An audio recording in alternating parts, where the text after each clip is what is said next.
What's up guys? I hope you are doing well. I am Veer. Welcome to stellar family. देखिए कितनी शानदार बात यहां पर बोली गई है। गलत तरीके से कमाई गई सफलता पर व्यक्ति घमंड कर सकता है, गर्व नहीं। उसको घमंड हो सकता है कि उसके पास में ये चीजें हैं, पर लेकिन जब भी कभी अपने अंदर झांकेगा कि ये चीजें उसको कैसे मिली है, तो कभी भी वो इन सब चीजों को एक तरीके से प्रूफ करने के लिए अपने पैरों पर खड़ा होते हुए भी लड़खड़ाता हुआ नजर आएगा, क्योंकि वो जो चीजें उसको मिली है वो गलत तरीके से मिली है। खुद मेहनत कर कर अपनी मेहनत की कमाई से उसको ये चीजें नहीं मिली है।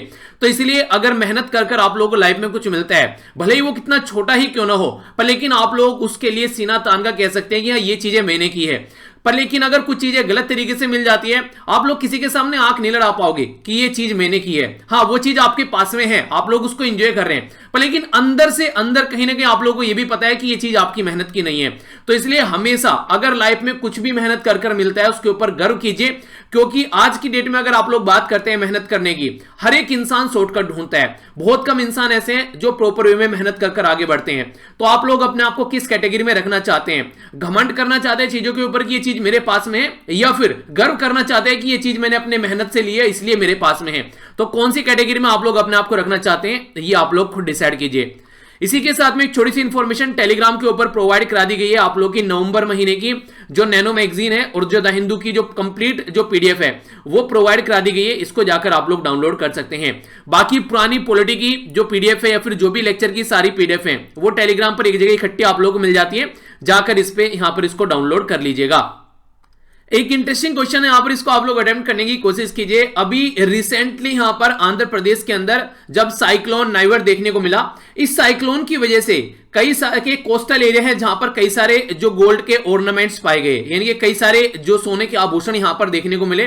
तो कई सारे लोगों के हाथ यहां पर ये आभूषण लगे, जो खासकर लोकल फिशरमैन है जो यहां पर इस पर्टिकुलर एरिया में रहते हैं। तो ये पर्टिकुलर जो एरिया है कोस्टल लाइन है, इस कोस्टल लाइन का नाम क्या है? ठीक है, तो ये आप लोगों को बताना है। पहला बोला गया यहां पर विजयनगरम कोस्ट, दूसरा बोला गया यहां पर उपदा कोस्ट, तीसरा बोला गया यहां पर वेस्ट गोदावरी कोस्ट और चौथा बोला गया यहां पर श्रीकाकुलम कोस्ट। तो इस कोस्ट का नाम आप लोगों को बताना है। एक और इंपॉर्टेंट क्वेश्चन है जो आप लोगों को अटेम्प्ट करना है, जो साइक्लोन नाइवर है इसका नाम किस कंट्री के द्वारा दिया गया था ये, और इसका मतलब क्या होता है? ये जो टर्म है ना नाइवर, इसका मतलब क्या है ये आप लोगों को बताना है। तो ये क्वेश्चन है, अटेम्प्ट कीजिएगा। आई होप कि आप लोग इसको अच्छे से अटेम्प्ट करेंगे, क्योंकि ये चीजें ऑलरेडी आप लोगों को मैं पढ़ा चुका हूं। एक छोटी सी खुशी की बात आप लोग बोल सकते हैं, कोविड-19 के बाद में अब फिर से हमारी कंट्री में जीएसटी यानी कि गुड्स एंड सर्विस टैक्स जो है वो काफी अच्छे लेवल पर पहुंच गया। फिर से 1 लाख करोड़ का जो आंकड़ा है वो पास कर चुका है यहां पर। तो इसका मतलब यह है कि कलेक्शन फिर से अच्छा होना स्टार्ट हो गया। तो इसका मतलब यह है कि अब सेंट्रल गवर्नमेंट राज्य को फिर से अब प्रॉपर वे में जो भी उसका पैसा है वो प्रोवाइड कराना स्टार्ट करेगी, क्योंकि कोविड-19 की जब मारामार चल रही थी यहां पर मार्च, अप्रैल, मई, जून, जुलाई के महीने में, तो सारे राज्य उस टाइम पर रो रहे थे कि सेंट्रल गवर्नमेंट उनको पैसा नहीं दे रही है और उनको काफी ज्यादा जरूरत है। जबकि सेंट्रल गवर्नमेंट के द्वारा जब जीएसटी को इंप्लीमेंट किया गया था 2017 में जुलाई के महीने में, इसीलिए आप लोग याद रख सकते हैं यहां पर 1 जुलाई जो है वो जीएसटी डे के रूप में भी सेलिब्रेट किया जाता है। तो उस टाइम से अगर आप लोग देखें तो सेंट्रल गवर्नमेंट के द्वारा हाथ खड़े कर दिए गए थे, बोला गया था कि जो कोविड-19 है वो गॉड ऑफ एक्ट है, यानी कि भगवान की वजह से यहां पर कोविड-19 देखने को मिल रहा है, तो हमारे पास में इसका कोई सॉल्यूशन नहीं है, हम आपको पैसा प्रोवाइड नहीं करेंगे। हालांकि कई सारे ऑल्टरनेटिव उस टाइम पर जो एक तरीके से छोड़े गए थे कि रिजर्व बैंक ऑफ इंडिया की हेल्प से आप लोग मार्केट से पैसा उठा सकते हैं, और भी कई सारी बातें की गई थी, वो अपनी जगह पर। लेकिन अब जीएसटी का जो कलेक्शन है वो अच्छा हो रहा है, तो इसका मतलब यह कि जो राज्य के द्वारा प्रॉमिस किया गया था अगर जीएसटी कलेक्शन कम होता है तो हम उसकी भरपाई करेंगे, तो अब राज्य को आई होप कि उसमें कोई प्रॉब्लम नहीं होगी। तो अप्रैल के महीने में जो कलेक्शन आप लोग यहां पर देख सकते हैं, ठीक है। इसी के चलते अगर बात करें यहां पर अभी फिलहाल के जो कलेक्शन की बात की जा रही है वो आप लोगों के सामने है। तो ये कलेक्शन था फाइनेंशियल ईयर 21, और यहां पर ये बात की जा रही है 21 फाइनेंशियल ईयर के लिए, 20 फाइनेंशियल ईयर, तो इसमें कंपेयर भी कर यहां पर दिखाया जा रहा है, ठीक है। तो इसके बारे में आप लोग हल्का सा आइडिया रख सकते हैं। जीएसटी हमारी कंट्री में एक इनडायरेक्ट टैक्स है, यानी कि जो जनता से डायरेक्टली नहीं कटता है यहां पर। ये अगर आप लोग मोबाइल, लैपटॉप या कोई भी आइटम खरीद कर लेकर आते हैं तो उस पर टैक्स लगा होता है, तो वो टैक्स यहां पर गवर्नमेंट तक पहुंचता है, तो ये होता है इनडायरेक्ट टैक्स। इनडायरेक्ट टैक्स जो होता है उसको प्रोग्रेसिव टैक्स बोलते हैं। प्रोग्रेसिव टैक्स क्यों बोलते हैं? क्योंकि ये जो टैक्स होता है ये आप लोगों को देखने को मिलेगा, चाहे कोई भी पर्सन हो, चाहे रिक्शे वाला हो, चाहे अदानी हो या अंबानी हो, वो आप लोग यहां पर सेम पे करते हुए नजर आए। Sorry, indirect tax regressive tax होता है, ठीक है, वो वहां पर सेम पे करते हुए नजर आते हैं। रिग्रेसिव का मतलब क्या होता है? चाहे कोई भी पर्सन क्यों ना हो, किसी भी स्टेटस का क्यों ना हो, कितना भी अमीर हो, कितना भी गरीब क्यों ना हो, सब इनडायरेक्ट टैक्स जो है वो इक्वल पे करते हैं। यानी कि जो भी प्रोडक्ट खरीद कर लेकर आते हैं, अगर एक पेन भी खरीद कर लेकर आ रहा है कोई पर्सन, तो उसमें उतना ही टैक्स रिक्शा वाला पे करेगा उतना ही टैक्स उसमें अंबानी पे करेगा। तो इस तरीके से समझ सकते हैं। पर लेकिन जो इनकम टैक्स होता है वो प्रोग्रेसिव टैक्स होता है, जितनी ज्यादा इनकम होती है उतना ही ज्यादा टैक्स लगता है। तो ये एक इंपॉर्टेंट फैक्ट है जो कि आप लोग यहां पर याद रख सकते हैं। तो ये एक हल्का सा आइडिया था, कई बार क्वेश्चन आप लोगों से पूछ लिए जाते हैं। आज का जो आप लोगों का मैप बेस्ड क्वेश्चन है यहां पर ये सोलोमन सी इसको जाकर मैप में नहीं हारेगा। बाकी काफी कुछ शानदार डिस्कस करेंगे आज के न्यूज़पेपर में। और काफी अच्छा लगा आज मॉर्निंग में जब आप लोगों ने लेक्चर देखा, जो पीआईबी वाली वीडियो होती है उसमें 700 से ज्यादा लोग लाइव थे यार, कमाल कर दिया मॉर्निंग में आप लोगों ने।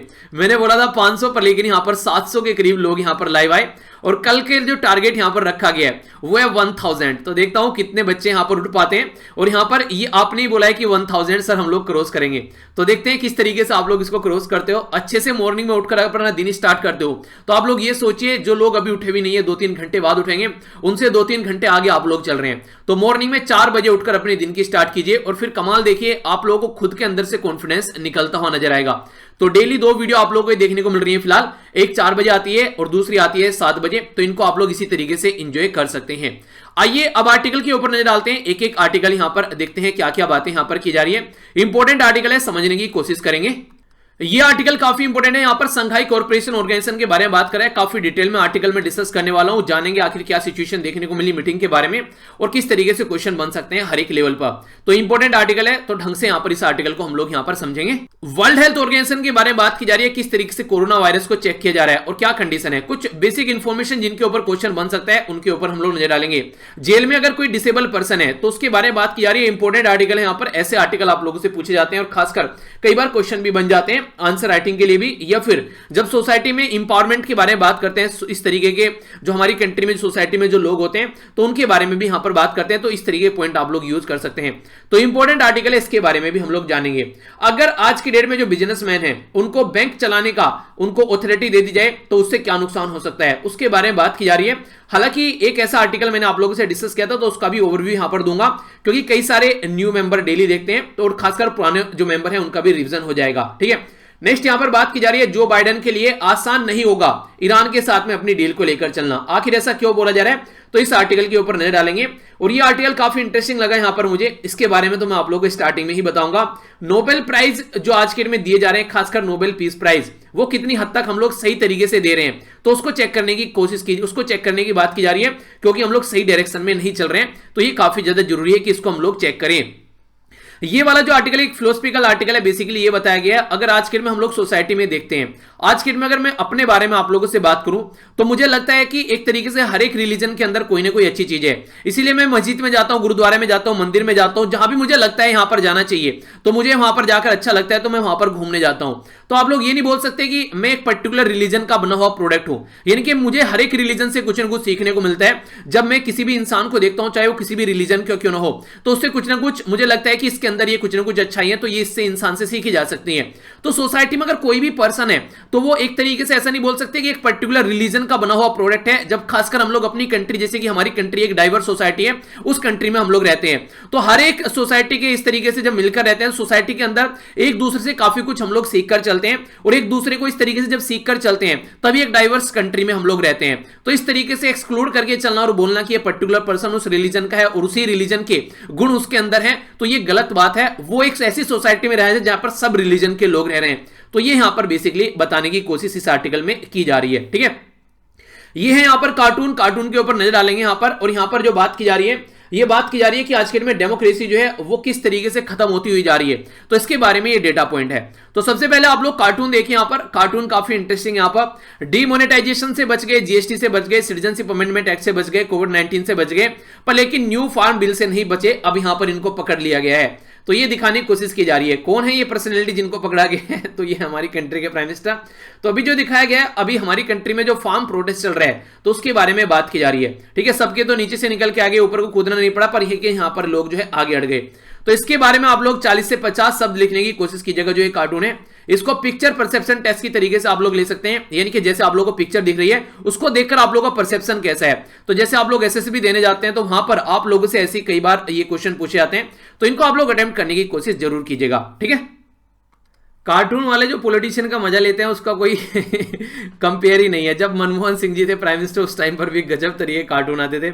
मतलब सही तरीका है कार्टून के तरीके से चीजों को लोगों के सामने रखना, सही है, लोगों की अंडरस्टैंडिंग बढ़ती है इन सब चीजों से।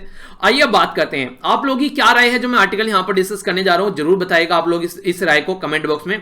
अगर मैं यहां पर बात करूं, यहां पर 1991 में नोबेल पीस प्राइज दिया गया यहां पर आंग सांग सुई की। आंग सांग सुई की जो है यहां पर ये लीडर है म्यांमार की, जो खासकर बर्मा जिसको पहले आप लोग बोलते थे, इनको नोबेल पीस प्राइज दिया गया 1991 में। डेमोक्रेसी के लिए लड़ी, काफी लंबे समय तक ये जेल के अंदर भी रही, तो इसलिए इनको नोबेल पीस प्राइज दिया गया।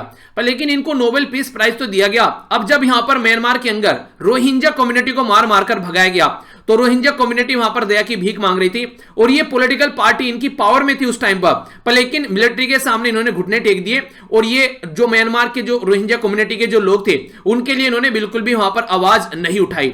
तो क्या ये नोबेल पीस प्राइज सही है? तो इसके बारे में हम लोग को सोचना पड़ेगा।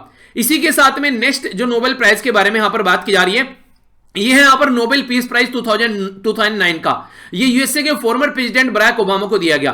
बराक ओबामा साहब को ये नोबेल पीस प्राइज दिया गया 2009 में, और इनके द्वारा यहां पर अफगानिस्तान के अंदर जो सिचुएशन थी उसको सुधारा तो नहीं गया, और ज्यादा उस सिचुएशन को बिगाड़ दिया गया, यानी कि वहां पर अशांति फैला दी गई। तो क्या एक शांति का दूत जिसको माना गया ऑल ओवर वर्ल्ड में, क्या वो अशांति फैलाने के लिए सही एक तरीके से उसके लिए नोबेल प्राइज जस्टिफाई करता है? तो क्या ऐसी पर्सनैलिटी को नोबेल पीस प्राइज देना चाहिए? ऐसी कंडीशन अभी आप लोगों को देखने को मिली इथियोपिया के अंदर। इथियोपिया के जो प्राइम मिनिस्टर इनको 2019 में नोबेल पीस प्राइज दिया गया, जिनका नाम है एबे अहमद। तो एबे अहमद के द्वारा यहां पर बोला गया था कि पड़ोसी देश एरिट्रिया के साथ में इनके द्वारा शांति संबंध स्थापित किए गए, तो इसके चलते यहां पर इनको नोबेल पीस प्राइज दिया गया। पर लेकिन फिलहाल की जो सिचुएशन अभी बनती हुई नजर आ रही है, यहां पर खुद की कंट्री के अंदर जो ये चीजें और बिगाड़ने की कोशिश कर रहे हैं, तो वो यहां पर क्वेश्चन मार्क लगाती है कि क्या नोबेल पीस प्राइज जो कमिटी, जो पॉलिटिशियन होते हैं उनको जो नोबेल पीस प्राइज देती है, क्या वो सही है? तो इसके बारे में हम लोग को सोचना पड़ेगा फिर से एक बार। इसी का एक तरीका उदाहरण निकल कर आया यहां पर, ये मिस्टर सेंटोस है, जिनको नोबेल पीस प्राइज दिया गया था 2016 में, जब इनके द्वारा यहां पर revolutionary arm force of Colombia, ये यहां पर ये जो वॉर थी इसको यहां पर पीस में कन्वर्ट करने की कोशिश की गई, पर लेकिन ये भी वहां पर चीजों को संभाल नहीं पाए और फिर से सिचुएशन जो है वो बेकार हो गई। इसी तरीके से अभी यहां पर कई सारे लोग जो है वो एक्सपेक्टेशन लगा रहे हैं कि यहां पर हमारे जो डोनाल्ड ट्रंप चाचा हैं उनको नोबेल पीस प्राइज देने की बात की जा रही थी। तो यहां पर आने वाले टाइम में क्या इनको नोबेल पीस प्राइज देना चाहिए? क्योंकि इजराइल और यूएई और इसी के साथ में और कई सारी कंट्री के बीच में पीस स्टैब्लिश करने की कोशिश इनके द्वारा की गई, इसी के साथ में नॉर्थ कोरिया के साथ में पीस स्टैब्लिश करने की कोशिश की गई। पर लेकिन दूसरी साइड में अगर देखो तो ईरान के साथ में कितने बुरे कंडीशन इनके द्वारा स्टैब्लिश कर लिए गए हैं, और भी कई सारी कंट्री और इंटरनेशनल लेवल पर क्या ये अपना रवैया दिखा रहे हैं। तो इससे आप लोग क्या सोचते हैं, क्या नोबेल पीस प्राइज जो है यहां पर किसी पॉलिटिशियन को मिलना चाहिए? क्योंकि पॉलिटिशियन एक ऐसा खतरनाक प्लेयर है जो कि अपने फायदे के लिए कोई भी गेम खेल सकता है जब उसको जरूरत पड़ती है, चाहे आप लोग किसी भी कंट्री के पॉलिटिशियन के बारे में बात क्यों ना कर ले। तो जो पॉलिटिशियन होते हैं, पॉलिटिकल ऑथोरिटी होती है, क्या उनको नोबेल पीस प्राइज मिलना चाहिए? तो इसके ऊपर क्वेश्चन मार्क लगा रहे हैं और बोल रहे हैं कि इसके बारे में जो भी यहां पर जो सेलेक्टर होते हैं, जो यहां पर जूरी होती है, नोबेल पीस प्राइज प्रोवाइड कराती है, तो उनको एक बार सोचना चाहिए रुक कर कि क्या ये सही डिसीजन होता है कि इस तरीके से आप लोग नोबेल पीस प्राइज देते हो इन लोगों को जो आगे चलकर ऐसी कंडीशन क्रिएट कर देते हैं। तो आप लोगों की इसके बारे में क्या राय है, आप लोग जरूर बताइएगा कि नोबेल पीस प्राइज, जैसे अब की बार नोबेल पीस प्राइज किसको दिया गया 2020 का, ये आप लोग बताइए। इसके बारे में कंप्लीट वीडियो बना चुका हूं ऑलरेडी, तो इसके बारे में रिवीजन आप लोग कर लीजिएगा। बाकी ये भी आप लोगों से क्वेश्चन पूछा जा सकता है, क्योंकि ये सारे लीडर जो है किसी न किसी रीजन से न्यूज में रहते हैं। मान लीजिए बराक ओबामा के बारे में पूछ लिया गया, रीजन क्या है? रीजन ये अफगानिस्तान से बाहर निकलने की कोशिश कर रहा है यूएसए काफी लंबे समय से, तो इसके बारे में पूछा जा सकता है। रोहिंग्या कम्युनिटी के बारे में बात करें तो इनके बारे में क्वेश्चन आप लोगों से पूछा जा सकता है। आंग सांग सुई की, जिनको 1991 में नोबेल पीस प्राइज मिला, एबे अहमद को 2019 में नोबेल पीस प्राइज मिला। इसी के साथ में यहां पर ये पर्सनैलिटी है, इनको ये 2016 में नोबेल पीस प्राइज मिला, पर कोई भी अपने नोबेल पीस प्राइज को जस्टिफाई नहीं कर पा रहा है कि इनको सही तरीके से नोबेल पीस प्राइज दिया गया है, क्योंकि ये उस सिचुएशन को और ज्यादा बुरी कंडीशन में डाल रहे हैं। तो ये यहां पर समझाने की कोशिश की जा रही है। तो इसके बारे में आप लोगों की क्या राय है, आप लोग अपनी राय यहां पर बता सकते हैं, मिलना चाहिए या फिर नहीं मिलना चाहिए पॉलिटिकल अथॉरिटी को नोबेल पीस प्राइज। और डोनाल्ड ट्रंप साहब को तो यहां पर नोबेल पीस प्राइज देने से पहले एक बार सोचना पड़ेगा, क्योंकि औरों को तो पता नहीं पर इनके लिए खतरनाक साबित होगा वो। अगर बात करें, ईरान के एक न्यूक्लियर साइंटिस्ट थे इनको father of nuclear scientist of Iran भी बोला जाता था, नाम था इनका फखरुद्दीन जादे, ठीक है। तो ये जो पर्सनैलिटी, सॉरी नाम था मोहसिन फखरीजादे, ठीक है, फखरुद्दीन नहीं फखरीजादे, ठीक है। तो ये जो पर्सनैलिटी थे, इनकी गोली मारकर हत्या कर दी गई, और ईरान के द्वारा पूरा इसका इल्जाम जो लगाया गया वो लगाया गया यहां पर किसके ऊपर? वो लगाया गया इजराइल के ऊपर, क्योंकि ईरान ये मानता है कि इजराइल के अंदर जो अशांति रहती है वहां पर पैलेस्तीन वाले मुद्दे पर यहां पर कहीं ना कहीं काफी लार्ज स्केल पर उसको सपोर्ट करता हुआ नजर आता है यहां पर ईरान, ठीक है। तो इस तरीके से यहां पर इनका जो न्यूक्लियर साइंटिस्ट है उनको यहां पर मारकर यह बताने की कोशिश की गई है कि तुम्हारा न्यूक्लियर प्रोग्राम है वो हम लोग सक्सेस नहीं होने देंगे। कहीं ना कहीं यहां पर इनको सपोर्ट किया जा रहा है यूनाइटेड स्टेट ऑफ अमेरिका के जो प्रेसिडेंट है डोनाल्ड ट्रंप के द्वारा। यह भी कई बार न्यूज में आप लोगों ने पढ़ा होगा। पर लेकिन फिलहाल जो सिचुएशन है, फिलहाल जो कंडीशन है वो यहां पर यह बताती है कि आप लोग इसको किस तरीके से देख रहे हैं कि जो नए प्रेसिडेंट अभी चुनकर आए हैं जो बाइडन, वो इस सिचुएशन को यहां पर सुधार पाएंगे। क्योंकि अब यह बोलना कि आप लोगों को जो हम लोगों ने साइन किया था ज्वाइंट कॉम्प्रिहेंसिव एक्शन प्लान जो था वहां पर उस टाइम पर, जिसको आप लोग आज के में ईरान न्यूक्लियर डील के नाम से बोलते हैं, तो ईरान न्यूक्लियर डील में फिर से यूएसए का आना क्या ईरान के लिए काफी होगा? ईरान के कभी रिसेंटली अभी यहां पर कुछ दिनों पहले ईरान के एक आर्मी चीफ को मारा गया था, जनरल को, अभी यहां पर इनके साइंटिस्ट को मारा गया। तो ऐसे टाइम पर क्या ईरान के लिए जस्टिफाई होगा कि ईरान बस ओनली ईरान न्यूक्लियर डील का नाम देकर ईरान इसके यहां पर अमेरिका के साथ में अगर काम करने स्टार्ट कर दे? अब कुछ और आगे बढ़कर करना पड़ेगा। रीजन उसका क्या है? क्योंकि जब ईरान न्यूक्लियर डील साइन की गई थी बराक ओबामा जी के टाइम पर, उस टाइम पर बेसिकली यहां पर यह सोचा गया था कि अब शांति रहेगी, ईरान की कंडीशन सुधरनी स्टार्ट हुई थी। तो ईरान के जो प्रेसिडेंट है हसन रूहानी साहब, उनके द्वारा यह बोला गया था कि मैं बहुत सही स्टेप ले रहा हूं, हमारी कंट्री में इंप्लॉयमेंट बढ़ेगा, हमारी कंट्री की इकोनॉमी बढ़ेगी, हमारी करेंसी जो है वो सही डायरेक्शन में चलती हुई नजर आएगी। पर उनको क्या पता था उनके सारे मंसूबे पर पानी फिरने वाला है। तो जब यहां पर हसन रूहानी साहब के साथ में ओबामा जी के साथ में डील साइन की गई तो काफी अच्छा लगा। पर लेकिन जैसे ही यहां पर डोनाल्ड ट्रंप साहब आए, उन्होंने आते ही बोल दिया था कि वो इस डील से बाहर निकलेंगे, और डील से तो बाहर निकले ही निकले, इसी के साथ में सिचुएशन और ज्यादा खराब कर दी। और इसी के चलते नॉर्थ कोरिया के जो लीडर हैं उन्होंने भी डोनाल्ड ट्रंप के साथ में डील करने से मना कर दिया, क्योंकि किसी को यह नहीं लग रहा था कि ये इंसान जो बोलता है उसके ऊपर टिक पाएगा। तो पता चला कल को इन्होंने डील कर ली और सिचुएशन जो है और ज्यादा खराब होती नजर आ रही है। तो इस टाइम पर यहां पर जो फिलहाल अभी सिचुएशन बनी है ईरान के लिए, ईरान के जो अपोजिशन के लीडर थे वो बोल रहे थे कि यहां पर प्रेसिडेंट सही स्टेप नहीं उठा रहे हैं, और वो काफी कट्टरपंथी रिलीजियस लीडर थे। तो उनके द्वारा हसन रूहानी को काफी गुस्से में उल्टी सीधी चीजें भी उस टाइम पर बोली गई थी। पर लेकिन कंडीशन यहां पर यह थी, हसन रूहानी जी ने यहां पर भरोसा किया अमेरिका के ऊपर, पर लेकिन इनको धोखा मिला। ठीक है, तो यहां पर वो बेवफा निकले डोनाल्ड ट्रंप, तो ये बोल रहे हैं ओ बेवफा जहां मुझे प्यार नहीं करना। तो यहां पर भी कंडीशन ये निकल कर आई कि क्या अब यहां पर ईरान का कोई भी लीडर अमेरिका के साथ में डील आसानी से साइन कर पाएगा? उसको ये नहीं लगेगा कि आगे आने वाले टाइम में पता चला कोई और इनका लीडर आ गया तो फिर हमारी कंडीशन खराब हो सकती है। तो अब ये यहां पर एक तरीके से इसके अंदर एंट्री करने से पहले 1000 बार यहां पर सोचेंगे, ऐसा आप लोग बोल सकते हैं। ये एक इंपॉर्टेंट पॉइंट है जो आप लोगों से क्वेश्चन की फॉर्म में एग्जाम में पूछा जा सकता है। यहां पर बात की जा रही है डेमोक्रेसी रिपोर्ट 2020 के बारे में। डेमोक्रेसी रिपोर्ट 2020 जो है यहां पर ये एक इंस्टीट्यूट है जिसका नाम है वीडैम इंस्टीट्यूट। तो वीडैम इंस्टीट्यूट के द्वारा यहां पर ये डेमोक्रेसी इंडेक्स तैयार किया गया है। तो इसमें यह बोला गया कि हमारी कंट्री की जो डेमोक्रेसी है वो अलार्मिंग कंडीशन में है, फिलहाल अभी काफी लार्ज स्केल पर डिक्रीज हुई है। तो इसमें यहां पर सबसे पहले जो यहां पर 4 इंडिकेटर जो इंपॉर्टेंट है जिनको फोकस किया जा रहा है। पहला इंडिकेटर यहां पर एकेडमिक फ्रीडम इंडेक्स, यानी कि हमारी कंट्री में जो रिसर्च पब्लिश की जाती है, हमारी कंट्री में जो इंस्टीट्यूशन है, हमारी कंट्री में जो हमारी कंट्री में यूनिवर्सिटी है, उनको कितनी फ्रीडम यहां पर दे रखी है। तो उसमें हमारी रैंक जो है वो काफी डिक्रीज यहां पर हुई है। दूसरा बोला जा रहा है सिविल लिबर्टी। आज के डेट में आप लोगों ने देखा होगा, अगर लगता है कि गवर्नमेंट जो है कुछ गलत कर रही है, अगर उसके खिलाफ कोई आवाज उठाता है, ठीक है, तो उसको सप्रेस करने की कोशिश यहां पर की जाती है। तो ये कंडीशन काफी लार्ज स्केल पर देखने को मिलती है हमारी कंट्री में, जिसकी वजह से हमारा जो डेमोक्रेसी इंडेक्स है वो घटता हुआ नजर आया। तीसरा बोला गया रूल ऑफ लॉ, यानी कि जिस तरीके से हमारी कंट्री में प्रॉपर एक रूल बनता है और फिर उसके हिसाब से चीजें चलनी चाहिए, तो वो भी फॉलो यहां पर नहीं किया जाता है। तो इसके चलते भी हमारी कंट्री में जो सोसाइटी के अंदर काफी ज्यादा इनइक्वालिटी देखने को मिल रही है। गवर्नमेंट के जो एक्शन है वो यहां पर खासकर आरटीआई के बारे में इंफॉर्मेशन मांगते हैं तो उनको अलग तरीके से सप्रेस करने की कोशिश की जाती है। तो कई सारी ऐसी कंडीशन दिखती है जिसकी वजह से यहां पर इस वाले एंगल में भी हमारी कंडीशन जो है खराब रही।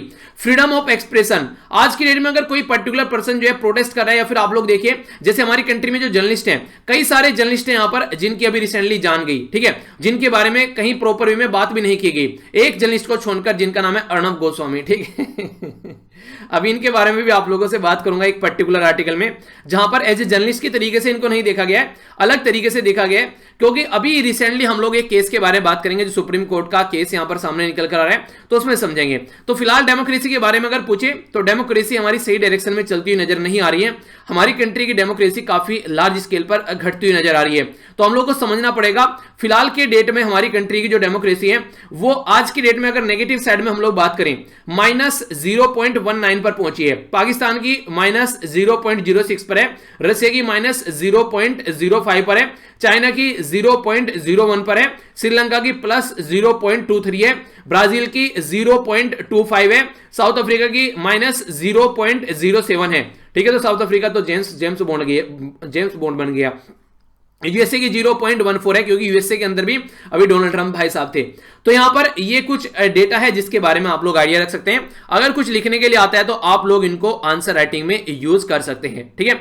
आइए अब आगे चलते हैं। आप लोगों से एक क्वेश्चन पूछना चाहता हूं। अगर कोई पर्टिकुलर एक बुजुर्ग आदमी है, ठीक है, ये बुजुर्ग आदमी है, ये एक ऐसा आदमी है जो पार्किंसन डिजीज का बीमार है, इसका सर भी हिलता है और हाथ भी हिलते हैं। आप लोगों ने देखा होगा कई सारे लोग जो होते हैं जब थोड़े से बुजुर्ग हो जाते हैं ये बीमारी आती है जिससे उनके हाथ हिलते रहते हैं, ठीक है, ऐसे ऐसे उनके हाथ हिलते रहेंगे, वो कुछ पकड़ नहीं पाते हैं। अगर उनको बोलो एक मुंह में चम्मच भी देनी है खाना खाने के लिए तो उसको भी वो ढंग से मुंह तक पहुंचाएंगे तो बीच में अपने कपड़ों पर एक तरीके से वो खाना गिरा लेंगे।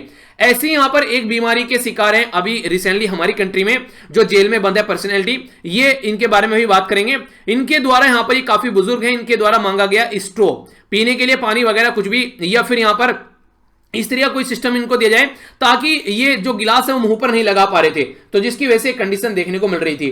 तो उसी के चलते बेसिकली यहां पर ये समझाने की कोशिश की जा रही है कि अगर कोई पर्टिकुलर पर्सन अगर जेल में भी है तो उसके भी राइट है, वो जिंदा इंसान है। खाने पीने के लिए अगर उसको कोई बीमार है तो कम से कम उसको स्टोव वगैरह ऐसे प्रोवाइड करो। तो इसके बारे में कोई यहां पर एक तरीके से स्टोव वगैरह उनको नहीं दिया गया, तो उसके बारे में अभी ये आर्टिकल क्या है, क्योंकि international day of person with disability है अभी यहां पर। International day of person with disability कब सेलिब्रेट किया जाता है ये आप लोग को बताना है। डिस्कस करूंगा इसके बारे में जब भी ये डे होगा, तो आप लोग बताइए कब ये डे होता है। यहां पर ये बोला गया है अगर किसी पर्टिकुलर पर्सन को इस तरीके से आप लोग इनके द्वारा स्ट्रो मांगा गया तो इनको स्ट्रो भी यहां पर डिनाई कर दिया गया, या सिपर यानी कि जो ऐसे तरीके से बच्चों को भी पिलाई जाती है बोतलें होती हैं, तो ये मांगा गया ताकि इनके ऊपर खाना न खिले, क्योंकि ये काफी ज्यादा परेशान थे अपनी इस बीमारी को लेकर जिसका नाम है यहां पर पार्किंसन डिजीज। तो यहां पर जब इनसे पूछा गया यहां पर इनको स्ट्रो देने की या फिर सिपर देने की बात की गई तो इनको मना कर दिया गया। तो नाम है इनका फादर स्टैन स्वामी। तो ये वो पर्सनैलिटी है जिनके ऊपर अभी कोई अपराध साबित भी नहीं हुआ है। इनका जो केस था जब यहां पर स्ट्रो ये एक तरीके से देने वाला जो केस था, इसको जब सुनने की बात की गई तो सुप्रीम कोर्ट ने यहां पर ये केस भी बोला गया कि अभी टाइम नहीं है इस केस को सुनने का। यानी कि एक ऐसा बुजुर्ग जो बीमार है, सुप्रीम कोर्ट ने भी केस को सुनने से मना कर दिया और पोस्टपोन किया कि अभी टाइम नहीं है। जबकि अर्णब गोस्वामी वाला केस जो है ये यहां पर उस टाइम पर सुप्रीम कोर्ट ने लगातार बैठकर इस केस को सुना और काफी इंपॉर्टेंट बातें बोली कि ऐसा कुछ होता है वैसा कुछ होता है। पर लेकिन क्या रियलिटी में ये सही तरीका है? इस तरीके से एक बुजुर्ग बीमार जिसका केस पहले सुना था वो खाना भी नहीं खा रहा है। अर्णब गोस्वामी तो आराम से कुछ दिन वो लेट सकते थे, वहां पर सारी फैसिलिटी उनको मिल रही है, आराम से अपनी लाइफ को एंजॉय कर सकते हैं, पर लेकिन ये तो खाना नहीं खा पा रहे। तो इसके बारे में क्या मानना है यहां पर? तो इसके बारे में उस टाइम पर भी क्रिटिसिज्म काफी किया गया था कोर्ट का भी, और यहां पर खासकर जो डिसीजन निकल कर आया इसके बारे में कई सारी और बातें बोली गई। क्योंकि इस तरीके से अगर कोई आप लोग यहां पर फंडा करते हैं तो ये इंटरनेशनल जो लॉज हैं उनके साथ साथ में हमारी कंट्री का जो संविधान है उसमें जो राइट दिए गए हैं उसका भी यहां पर हनन करता है। तो इंटरनेशनल और डोमेस्टिक लॉ दोनों का हनन करता है, जैसे कि UN convention on right of person with disability, तो इसका हनन करता हुआ यहां पर नजर आता है, जिसका इंडिया सिग्नेटरी हम लोगों ने इसको साइन किया है। इसी के साथ में जो ऑब्लिगेशन है यहां पर अगर बात करें CRPD यानी कि convention on right of person with disability, जो एक तरीके से यहां पर जो कॉम्प्लीमेंटेड किया गया एक तरीके से आर्टिकल 10 यहां पर इंटरनेशनल कॉन्वेंट जो नियम एक तरीके से होते हैं सिविल एंड पॉलिटिकल राइट, तो इसके बारे में बात करते हैं तो ये भी यहां पर बोलता है कि इसके ऊपर फोकस देकर हम लोगों ने चलना चाहिए जो डिसेबल पर्सन के राइट के ऊपर। नेल्सन मंडेला रूल यहां पर यूएन जनरल असेंबली के, वो भी यहां पर बोलते हैं कि डिसेबल पर्सन के राइट होते हैं, प्रिजनर में है या फिर वो कहीं पर भी क्यों ना हो। इसी के साथ में हमारा संविधान जिसमें फंडामेंटल राइट है आर्टिकल 12 से लेकर आर्टिकल 35 तक, तो उसमें आर्टिकल 14 और आर्टिकल 21 जो है वो यहां पर पर्सन विद डिसेबिलिटी को यहां पर सपोर्ट करते हैं कि उनके साथ में किस तरीके से आप लोगों को व्यवहार करना चाहिए। और चलिए इसकी भी बात अगर आप लोग करते हैं तो हमारी कंट्री में ऑलरेडी एक्ट भी है, right of person with disability act 2016। ये सारी चीजें जो हैं वो ताक पर लगा दी गई, पर लेकिन यहां पर इनको ओनली एक स्ट्रो नहीं मिला ताकि ये प्रॉपर वे में अपना जो भी यहां पर चीजें हैं उसको एक तरीके से कंज्यूम कर सके। एक ऐसा बुजुर्ग जो कि 83 ईयर ओल्ड है और पार्किंसन डिजीज से यहां पर जूझ रहा है। अरेस्ट किया गया था इनको NIA नेशनल इन्वेस्टिगेशन जो एजेंसी है उसके द्वारा। बोला गया था कि इनके द्वारा जो भीम कोरेगांव वायलेंस था उसमें इनके द्वारा वायलेंस को सपोर्ट किया गया था, कुछ ऐसी बातें यहां पर बोली जा रही है, ठीक है। तो इनको यहां पर इन्वॉल्व पाया गया था उसके अंदर। तो जो चार्ज लगाया गया है अब तक यहां पर इनके ऊपर अनलॉफुल एक्टिविटी प्रिवेंशन एक्ट 1967 में, ये काफी ड्रैकोनियन है और अब तक यहां पर ये साबित भी नहीं हुआ है, ठीक है। तो यहां पर ऐसे पर्सन को जो कि गिलास से अपना कोई भी मटेरियल नहीं पी पा रहा है उसको अगर सिपर और स्ट्रो दे दिया जाता है तो क्या ये सही है या फिर ये गलत है? तो इनको वो प्रोवाइड नहीं कराया गया। रिक्वेस्ट की गई इनके द्वारा कि जो केस है यहां पर ये सुना जाए बेसिकली कोर्ट के द्वारा, तो वो केस भी अभी यहां पर सुना नहीं गया और केस को यहां पर मैटर को दिसंबर 4 तक पोस्टपोन कर दिया गया। तो आज की डेट में आप लोग देखिए 2 दिसंबर में हम लोग बैठे हैं, तो दिसंबर 4 तक इसको पोस्टपोन कर दिया गया। तो क्या ये सही है यहां पर? अगर इस तरीके से आप लोग देखते हैं, ये इस तरीके के पर्सन को जो अपना खाना नहीं खा पा रहा है, किसी तरीके से अपनी लाइफ को एक तरीके से प्रॉपर वे में चीजें नहीं पहुंच रही है उस तक, जब जेल अथॉरिटी से यहां पर बोला गया तो कुछ लोग तो कहते हैं जेल अथॉरिटी ने यहां पर स्टोर सीपर प्रोवाइड करा दिया गया, ठीक है, पर लेकिन कुछ लोगों ने बोला कि इनको बोला गया कि अपनी कॉस्ट पर आप लोगों को यहां पर ये मिलेगा। कई सारे लोगों ने बोला कि जेल अथॉरिटी ने प्रोवाइड करा दिया, पर लेकिन कुछ लोगों ने यहां पर ये बोला कि इनके वकील ने इनको यहां पर ये प्रोवाइड कराया, ना कि जेल अथॉरिटी ने प्रोवाइड कराया है। तो इस तरीके का अगर कोई से नए केस निकल कर आता है तो पूरा इसका पूरा एग्जामिनेशन होना चाहिए, क्योंकि ये सही तरीका नहीं है एक ऐसे पर्सन के ऊपर इस तरीके से जो बीमार है ऐसी एक्टिविटी करना, और खासकर जब उसके ऊपर कोई अब तक आरोप जो है वो साबित भी नहीं हुआ है। तो ये कहीं ना कहीं हर एक तरीके से फंडामेंटल राइट की कैटेगरी में आते हैं कि फंडामेंटल राइट का हनन आप लोग कर रहे हैं, और खासकर एक ऐसे पर्सन के साथ में जो कि डिसेबल है और एक बीमारी से यहां पर जूझ रहा है। और खासकर सुप्रीम कोर्ट को भी थोड़ी सी यहां पर जल्दबाजी दिखानी चाहिए थी केस को सुनने के लिए, क्योंकि इस तरीके पर्सन का केस सुनना ज्यादा जरूरी है एज कंपेयर टू जो आप लोग फोकस देकर चल रहे थे उन केस के ऊपर, ठीक है।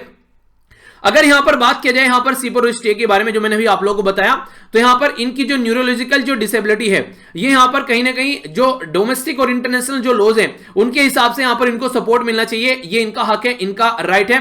पर लेकिन इन तक ये जो अरेंज किए गए ये इनके लॉयर के द्वारा अरेंज किए गए, ना कि जेल अथॉरिटी या फिर यहां पर जो ऐसा पर्सन जिसको यहां पर अरेंज करना चाहिए था। तो ये इंजस्टिस है यहां पर फादर स्वामी के लिए, अगर यहां पर देखा जाए, खासकर जो अब तक ट्रायल का वेट कर रहे हैं, अब तक यहां पर ये एक यहां पर चेक भी नहीं किया गया कि ये रिलेटिव में यहां पर उसमें संलिप्त थे या फिर नहीं थे। तो क्या हमारे अंदर की जो करुणा है वो बिल्कुल मर चुकी है, हमारे अंदर की जो दया है क्या वो बिल्कुल खत्म हो चुकी है? अगर ऐसी हरकतें हम लोग कर रहे हैं तो ये बिल्कुल सही नहीं है। क्या दया जो मर्सी है यहां पर अभी बात की जा रही है, जस्ट यहां पर बात की जा रही है just mercy, a story of justice and redemption के बारे में बात की जा रही है, जो कि ब्रायन स्टीवसन जो राइटर थे जिनके द्वारा ये लिखा गया था कि मर्सी जो है सोसाइटी में ओनली उन लोगों के लिए नहीं है जो कि अमीर है, पावरफुल है या प्रिविलेज सेक्शन है, जिनको आप लोग so called respected person of the society बोलते हैं। क्या दया बस उन्हीं के लिए? नहीं, ये बिल्कुल गलत है। दया हर एक उस इंसान के लिए जो एक तरीके से गरीब है, एक तरीके से बीमार है, या फिर किसी भी ऐसी डिस्कंफर्ट पोजीशन में है, अपनी लाइफ को बुरी तरीके कंडीशन से फॉलो करके निकल रहा है, तो हर एक इंसान के लिए ये होना चाहिए, ना कि ऐसा कि जो अमीरों के लिए है। तो ये बिल्कुल गलत तरीका है। तो खासकर हमारी कंट्री में जो जस्टिस है, जस्टिस सिस्टम है, उनको तो कम से कम इन चीजों का ध्यान रखना चाहिए। तो ये बातें यहां पर समझाने की कोशिश की गई है। आप लोग इसके बारे में क्या राय हैं? आप लोग अपनी राय बता सकते हैं। जो यहां पर ये आर्टिकल डिस्कस किया गया तो इसके बारे में यहां पर ये आर्टिकल है, तो इसके बारे में आप लोग याद रख सकते हैं, ठीक है। तो यहां पर ये कुछ बातें थी जो आप लोगों को बतानी थी। आइए अब आगे चलते हैं नेक्स्ट आर्टिकल की ओर। नेक्स्ट आर्टिकल काफी इंपॉर्टेंट है और इंटरेस्टिंग आर्टिकल भी है यहां पर। ये इसके बारे में बात की जा रही है संघाई कॉर्पोरेशन ऑर्गेनाइजेशन के बारे में। कई सारे क्वेश्चन आप लोगों से संघाई कॉर्पोरेशन ऑर्गेनाइजेशन के बारे में बन सकते हैं, वो भी मैं आप लोगों से डिस्कस करेंगे। तो यहां पर इससे पहले आप लोग आर्टिकल के बारे में जानिए। हमारी कंट्री जिसके द्वारा संघाई कॉर्पोरेशन ऑर्गेनाइजेशन को ज्वाइन किया गया रिसेंटली अभी 2017 में, वो कंट्री यहां पर first time Shanghai corporation organisation की मीटिंग यहां पर ऑर्गेनाइज करा रही थी। तो 66 जो पॉइंट थे उनके ऊपर बात की गई, और मैक्सिमम जो पॉइंट थे यहां पर ये बात कर रहे थे कोविड-19 को कैसे टैकल करना है, कैसे इकोनॉमिक एक्टिविटी, फाइनेंशियल और फूड जो यहां पर जनता तक पहुंचना चाहिए, कोविड-19 के जो कॉन्सिक्वेंसेज हैं उसको कैसे डील करना है, इन सब चीजों के बारे में यहां पर अब बात की गई। यूएन का जो चार्टर है एक तरीके से उसको वेलकमिंग स्टेप मानते हुए मल्टीलैटरलिज्म को फॉलो करने की बात की गई, यानी कि जिसे डोनाल्ड ट्रंप बोलते थे ना अपनी कंट्री में फोकस करना है, नहीं, इनके द्वारा बोला गया कि सबको साथ में लेकर चलना है। तो जो मोदी जी का नारा है सबका साथ सबका विकास, तो उसके ऊपर फोकस देने की बात की गई है यहां पर। एक तरीके से इन्फ्लुएंस और रेस्पॉन्सिबिलिटी के बारे में बात करें तो मॉडर्न सिस्टम जो इंटरनेशनल रिलेशन है उसको हम लोगों को फॉलो करके चलना चाहिए, वो यहां पर सही तरीका होगा। पर लेकिन अगर बात करें जो यहां पर काफी इंपॉर्टेंट जो पर्सनैलिटी थे जो यहां पर अवेलेबल होना चाहिए थे इस मीटिंग के अंदर में, एक थे हमारी कंट्री के प्राइम मिनिस्टर मोदी जी, वो तो यहां पर बनारस थे, बनारस थी उनकी मीटिंग, यहां पर बनारस पहुंच गए। पर लेकिन पाकिस्तान के प्राइम मिनिस्टर क्यों नहीं आए, वो कहां पहुंच गए, इसके बारे में मुझे कोई इंफॉर्मेशन नहीं है। अगर आप लोगों को इंफॉर्मेशन हो तो आप लोग जरूर बताना। तो यहां पर जो गवर्नमेंट हेड को आना था बेसिकली, पर लेकिन हमारी कंट्री के जो गवर्नमेंट हेड है वो यहां पर नहीं थे, और पाकिस्तान जो कि हमारा पड़ोसी देश है उसके भी गवर्नमेंट हेड यहां पर नहीं थे। तो फिर ये मीटिंग किसके द्वारा चेयर की गई, ये इंपॉर्टेंट क्वेश्चन बन सकता है। तो यहां पर रिप्रेजेंट किया गया हमारी कंट्री के प्राइम मिनिस्टर की जगह हमारी कंट्री के वाइस प्रेसिडेंट वेंकैया नायडू जी के द्वारा इस मीटिंग को। तो ये याद रखिएगा, इनके द्वारा जो बात की गई क्रॉस बॉर्डर टेररिज्म के बारे में बात की गई, यानी कि इनका सीधा सीधा जो फोकस था वो यहां पर पाकिस्तान को एक तरीके से सीधा सीधा इनका पाकिस्तान की तरफ को उंगली उठाई। अब पाकिस्तान की तरफ को उंगली उठा रहे हैं तो पाकिस्तान भी शांत नहीं बैठेगा। तो हमारी कंट्री के वाइस प्रेसिडेंट के द्वारा बोला गया कि बिगेस्ट चैलेंज हमारे लिए पाकिस्तान है। तो पाकिस्तान कैसे शांत बैठता? पाकिस्तान बोला बिगेस्ट चैलेंज जो है वो इंडिया है, खासकर जम्मू कश्मीर के लिए स्टेट टेररिज्म की बात यहां पर कर रहे हैं, यानी कि हमारी कंट्री की जो गवर्नमेंट है वो टेररिज्म फैला रही है जम्मू एंड कश्मीर में, ये पाकिस्तान के रिप्रेजेंटेटिव के द्वारा बोला गया। तो दोनों की रस्साकसी यहां पर देखने को मिली, पर लेकिन जो संघाई कॉर्पोरेशन ऑर्गेनाइजेशन के दूसरे मेंबर थे उन्होंने इसको कोई ज्यादा रेस्पॉन्स दिया नहीं, उनका अलग ही एक तरीके से वो अलग ही एरिया में काम कर रहे थे, उन्होंने इसके ऊपर ज्यादा फोकस नहीं दिया गया। पर लेकिन संघाई कॉर्पोरेशन एक ऑर्गेनाइजेशन एक ऐसी फॉर्म है जहां पर इंडिया और पाकिस्तान जो है वो दोनों एक साथ ज्वाइन किए थे। इसके बारे में थोड़ा आप लोग देख लीजिए कौन कौन से मेंबर है और क्या कंडीशन है। संघाई कॉर्पोरेशन ऑर्गेनाइजेशन जो है यहां पर ये फाउंड की गई थी, बेसिकली इसको 1996 में इसको बनाया गया था संघाई 5 के नाम से, ठीक है। आगे चल के इसको संघाई कॉर्पोरेशन ऑर्गेनाइजेशन बोल दिया गया। 1999 में यहां पर बिस्केक ग्रुप के जो यहां पर बेसिकली फोकस दिया गया। 2001 में उज्बेकिस्तान के द्वारा ज्वाइन किया गया। इसी के साथ में यहां पर Shanghai corporation organisation declaration sign किया गया 2001 में। 2008 में जो यहां पर ईरान है वो ऑफिशियल एप्लीकेशन यहां पर फुल राइट संघाई कॉर्पोरेशन के बारे में बात की जा रही है। तो देखते हैं ईरान कब तक यहां पर प्रॉपर अगर आप लोग यहां पर देखने को मिले आज की डेट में मेंबर, तो मेंबर कौन कौन है यहां पर? ईरान इसका मेंबर जल्दी ही बन सकता है, तो चाइना, कजाकिस्तान, किर्गिस्तान, रसिया, तजाकिस्तान, उज्बेकिस्तान, इंडिया और पाकिस्तान। इंडिया और पाकिस्तान जो यहां पर ज्वाइन किया वो मीटिंग कब हुई थी? वो हुई थी 2017 में अस्थाना कजाकिस्तान के अंदर। तो ये इंपॉर्टेंट क्वेश्चन आप लोगों से बन सकता है। तो दोनों जो पाकिस्तान जो इंडिया है दोनों के द्वारा इसको एक साथ में ज्वाइन किया गया। मैंने बोला कि पाकिस्तान बेटा है क्योंकि इंडिया में से निकला है। तो यहां पर एक बच्चे के द्वारा कमेंट किया गया कि तो सर फिर बांग्लादेश क्या है? अब बांग्लादेश आप लोग बता दीजिए। मतलब कैसे कुछ चीजें मजाक में बोलता हूं तो समझ में नहीं आता है कि मजाक कर रहा हूं। चलिए बांग्लादेश को बेटी बना लेते हैं क्योंकि वहां पर अभी जो लीडर है वो वहां पर उनकी लेडी है, ठीक है। तो बांग्लादेश बेटी हो गया, ओके। वैसे दोनों हमारा पार्ट थे काफी अच्छे, अगर सोचिए अगर मिलकर रहते तो कितना अच्छा चलती चीजें आगे। तो इसके बारे में आप लोग याद रख सकते हैं। तो यहाँ पर आज के में जो ऑब्जर्वर है यहाँ पर अफगानिस्तान, बेलारूस, ईरान और मंगोलिया, ये इसके ऑब्जर्वर हैं। इसी के साथ में 8 मेंबर हैं टोटल। इंडिया और पाकिस्तान के द्वारा 2017 में इसको ज्वाइन किया गया। तो ये इसके बारे में कुछ बेसिक इंफॉर्मेशन है जो कि आप लोगों को पता होना चाहिए। अगर बात करें यहां पर एक और इंपॉर्टेंट पॉइंट जहां पर रखा गया, अगर बात करें इंडिया और पाकिस्तान दोनों रीजनल एंटी टेरर स्ट्रक्चर जो ग्रुप है उसका पार्ट है, यानी कि ये दोनों यहां पर पार्टिसिपेट करके चलते हैं।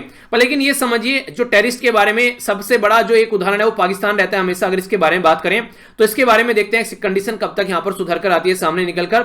सबसे बड़ी बात है कि फाइनल जो ज्वाइंट स्टेटमेंट आई उसमें ट्रेड और इकोनॉमी के ऊपर फोकस दिया गया, टेररिज्म को उसमें इंक्लूड नहीं किया गया प्रॉपर वे में, ठीक है, क्योंकि इंडिया और पाकिस्तान के बीच का मुद्दा यहां पर चल रहा था। इसी के साथ में इंडिया ने बोर्ड जो यहां पर बेल्ट एंड रोड इनिशिएटिव के ऊपर भी कमेंट करने की कोशिश की गई, पर लेकिन जो दूसरे मेंबर हैं उन्होंने भी उसको ज्वाइन नहीं किया गया, उन्होंने यहां पर इसको साइड में रख दिया गया। ट्रांसपेरेंसी और ट्रस्टवर्दी के बारे में बात की गई चाइना को लेकर, तो बेसिक डेवलपमेंट के मुद्दों पर बात की गई, इन सब मुद्दों को यहां पर साइड में रखने की कोशिश की गई।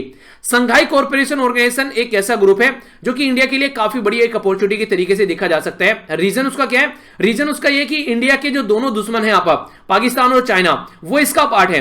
तो अगर वैसे डायरेक्ट हम लोग बात नहीं करते हैं, 2014 में पाकिस्तान के प्राइम मिनिस्टर हमारी कंट्री की विजिट पर आए थे, जब हमारी कंट्री के प्राइम मिनिस्टर मोदी जी के द्वारा शपथ ग्रहण किया गया था, तब से लेकर कोई हमारी कंट्री की विजिट पर नहीं आया इनका प्राइम मिनिस्टर, ठीक है।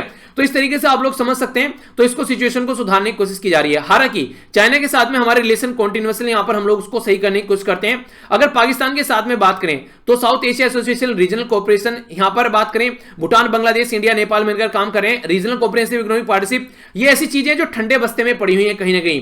तो संघाई कॉर्पोरेशन ऑर्गेनाइजेशन अपॉर्चुनिटी देता है कि हम लोग अपना एक चैनल ओपन रखें ताकि इनके साथ में बात की जा सके और हम लोग मिलकर काम कर सकें, और ट्रेड के लिए भी एक स्ट्रेटेजिक अपॉर्चुनिटी हम लोग को मिलती है इस पर्टिकुलर रीजन में काम करने के लिए। तो संघाई कॉर्पोरेशन ऑर्गेनाइजेशन में हम लोग जैसे चाइना के साथ में हम लोगों ने बात की, साइड लाइन में संघाई कॉर्पोरेशन ऑर्गेनाइजेशन की मीटिंग में हमारी कंट्री के जो आज के में जो डिफेंस मिनिस्टर राजनाथ सिंह और external affair minister Jaishankar Prasad के द्वारा यहां पर बात की गई। इसी के साथ में संघाई कॉर्पोरेशन ऑर्गेनाइजेशन हमारे साथ में एक तरीके से जब हम लोग बात करते हैं तो कहीं ना कहीं हम लोग को यह दिखाता है कि हम लोग इनके साथ ही मिलकर काम करते हैं, क्योंकि ऑलरेडी अगर बात करें वेस्टर्न वर्ल्ड के साथ में हमारी अच्छी एंगेजमेंट देखने को मिलती है। तो ये आप लोग यहां पर समझ सकते हैं। तो संघाई कॉर्पोरेशन ऑर्गेनाइजेशन को हम लोग एक अपॉर्चुनिटी के तरीके से देखते हैं, एक ऐसा प्लेटफॉर्म जो कि हमारे जो भी आज की डेट में डिस्प्यूट है, डिफरेंसेस हैं, उनको रिजोल्व करने में हमारी हेल्प कर सकते हैं जो हमारे पड़ोसी देश है, खासकर उनके साथ में। तो इसके ऊपर आप लोगों को कमेंट भी यहां पर करना है। संघाई कॉर्पोरेशन ऑर्गेनाइजेशन के बारे में अगर थोड़ी सी बात मैं आप लोगों से और करूं तो इसके बारे में जो बेसिक डॉक्यूमेंट है वो मैंने बताया अभी 2001 में देखने को मिला, ठीक है। खासकर स्ट्रगल कैसे करना है, टेररिज्म को कैसे, सेपरेटिज्म या फिर एक्सट्रीमिज्म को रोकना है। चार्टर इसका 2002 में आया, और रीजनल एंटी टेरर जो स्ट्रक्चर है जिसको RATS बोलते हैं उसको 2002 में फाउंड किया गया। बेसिक गोल क्या रहते हैं, कैसे यहां पर मिलकर काम करना है, कैसे मेंबर को साथ में लेकर चलना है, कैसे कोऑपरेशन करना है, trade policy, transport, tourism, energy, इन सब चीजों में ज्वाइंट कैसे पीस, सिक्योरिटी और स्टेबिलिटी को लेकर चलना है, और कैसे डेमोक्रेटिक जो सिस्टम है उसको एस्टेब्लिशमेंट करना है। इसका जो काम करने वाला स्ट्रक्चर है यहां पर संघाई कॉर्पोरेशन ऑर्गेनाइजेशन का, ये council of head of state देखने को मिलते हैं, council of head of government, council of foreign minister की मीटिंग देखने को मिलती है, मीटिंग ऑफ हेड जो यहां पर बात करते हैं minister and department, council of nation coordinator यहां पर रहते हैं, और रीजनल एंटी टेरर स्ट्रक्चर। तो इनके तहत यहां पर ये मिलकर चीजों का सॉल्यूशन करने की कोशिश करते हैं। तो देखते हैं कितना चीजों का सॉल्यूशन यहां पर किया जाता है आने वाले टाइम में, तो इसके बारे में एक हल्का सा आइडिया आप लोग जरूर रखिएगा, ठीक है। नेक्स्ट इंपोर्टेंट जो आर्टिकल है यहां पर ये बात कर रहे हैं चाइना की जो हरकतें हैं उसके बारे में। अगर बात करें हमारा पड़ोसी देश जो चाइना है, चाइना ने वायरस का ओरिजिन अब तक नहीं बताया कि ओरिजिन कहां से निकल कर आया, जबकि जब बात करें यहां पर हम लोग SARS के बारे में, जो कि यहां पर 2003 में चाइना के अंदर देखने को मिला था, तो विद इन द वीक इसके बारे में पता चल गया था कि इसका ओरिजिन क्या है बेसिकली, ठीक है। पर लेकिन अभी बात करें 11 महीने से ऊपर लगभग 1 साल हो चुका है, अब तक हम लोग यहां पर SARS-CoV-2 जो कोरोना वायरस है उसके बारे में हम लोग अब तक पता नहीं लगा पाए। तो वर्ल्ड हेल्थ ऑर्गेनाइजेशन हालांकि काम करता है मिलकर, पर लेकिन क्या रियलिटी में यहां पर सही तरीके से वर्ल्ड हेल्थ ऑर्गेनाइजेशन काम कर रहा है, तो ये सोचना पड़ेगा। बोलते तो पब्लिक गुड है यहां पर, लेकिन देखने को नहीं मिलता है। 2 वायरस हैं जो आप लोगों से क्वेश्चन बन सकता है, एक को बोलते हैं MERS यानी कि मिडिल ईस्ट रेस्पिरेटरी सिंड्रोम, जो कि सऊदी अरेबिया में 2012 में देखने को मिला था। दूसरा है सीवियर एक्यूट रेस्पिरेटरी सिंड्रोम, जिसको SARS-CoV ये वायरस का नाम है, याद रखिएगा। पहला वायरस था SARS-CoV, अब की बार SARS-CoV-2 नाम रखा गया क्योंकि ऑलरेडी 2003 में पहला ये वायरस देखने को मिल चुका था। अब यहां पर ये दूसरा वायरस निकल कर आ रहा है, तो इसका नाम 2 रख दिया गया। बीमारी का नाम कोविड-19 है और वायरस का नाम है SARS-CoV-2। तो डायरेक्ट क्वेश्चन बने तो कंफ्यूज मत होइएगा। यहां पर इसका नाम है MERS-CoV यानी कि मिडिल ईस्ट रेस्पिरेटरी सिंड्रोम। ये सऊदी अरेबिया में फर्स्ट केसेस का रिपोर्ट किया गया था, तो काफी लार्ज स्केल पर ये इंपैक्ट यहां पर देखने को मिला उस टाइम पर। तो आज की डेट में अगर हम लोग बात करें, हम लोग दवाई के बारे में बात करें, चिकित्सा के बारे में बात करें, पर लेकिन हम लोग ये बात नहीं कर रहे हैं कि इसका ओरिजिन कहां है। ये तो आप लोग देखिए वुहान में भी यहां पर स्टार्टिंग में तो चाइना ने एंट्री करने से लोगों को मना कर दिया, कई सारे साइंटिस्ट के द्वारा भी यहां पर एंट्री करने की कोशिश की गई। तो ग्लोबल हेल्थ बॉडी जो है आज के डेट में भी यहां पर ये फाइंड नहीं कर पा रही है कि वायरस का ओरिजिन क्या है, तो इसके ऊपर इन्वेस्टिगेट करना काफी ज्यादा जरूरी है, डिजायर भी है। पर लेकिन रियलिटी में जहां से निकल कर आया वायरस, जिसको एपिसेंटर बोला गया, वुहान वायरस दिया गया डोनाल्ड ट्रंप को जिसका नाम, ठीक है, तो वो भी यहां पर अब तक एंट्री नहीं किया गया। और अगस्त के महीने तक भी यहां पर अगर बात करें, जो WHO है यहां पर ये मिशन के बारे में बात करते हैं, 2 मेंबर टीम भी यहां पर भेजने की कोशिश की गई, पर लेकिन अब तक इसका पता नहीं लगा पाए हैं। तो किस तरीके से कितना ससेप्टेबल है ये तो आप लोग देखते हैं। कई जगह देखा गया कि बिल्ली के अंदर भी, कई सारे एनिमल के अंदर भी ये वायरस देखने को मिला। तो ये कितना खतरनाक वायरस है, इतने सारे लोगों की जान ले चुका है, पर लेकिन अब तक हम लोग इसका पता नहीं लगा पाए। तो हम लोग को समझना पड़ेगा कि हम लोग कहां पर खड़े हुए हैं, ठीक है। तो चाइना में ओरिजिन है, तो इसके चलते चाइना को भी सपोर्ट प्रोवाइड कराना चाहिए ताकि इस वायरस के बारे में आइडेंटिफाई किया जा सके और इस बीमारी का सॉल्यूशन यहां पर निकाला जा सके। तो ये है बातें, ये है मुद्दे जो यहां पर समझाने की कोशिश की गई है। आई होप कि आप लोगों के माइंड में क्लैरिटी आई होगी इस पर्टिकुलर मुद्दे को लेकर, जो कि काफी इंपॉर्टेंट मुद्दा है, ठीक है। तो ये था टोटल आज का डिस्कशन। आई होप कि आप लोगों ने इसको एंजॉय किया होगा। तो यहां पर ये आज हम लोगों ने क्या क्या डिस्कस किया, तो सबसे पहले यहां पर हम लोगों ने एक कोटेशन देखी, उसके बारे में थोड़ा GST के बारे में जाना, और नेक्स्ट ये क्वेश्चन भी मैंने आप लोगों से पूछा था, तो इसका आंसर जो है यहां पर यह है ओपदा कोस्ट, ठीक है। तो यहां पर कई सारे ऑर्नामेंट्स, आभूषण वगैरह देखने को आज के डेट में मिल रहे हैं, जिसके बारे में आप लोग आइडिया रख सकते हैं, ठीक है।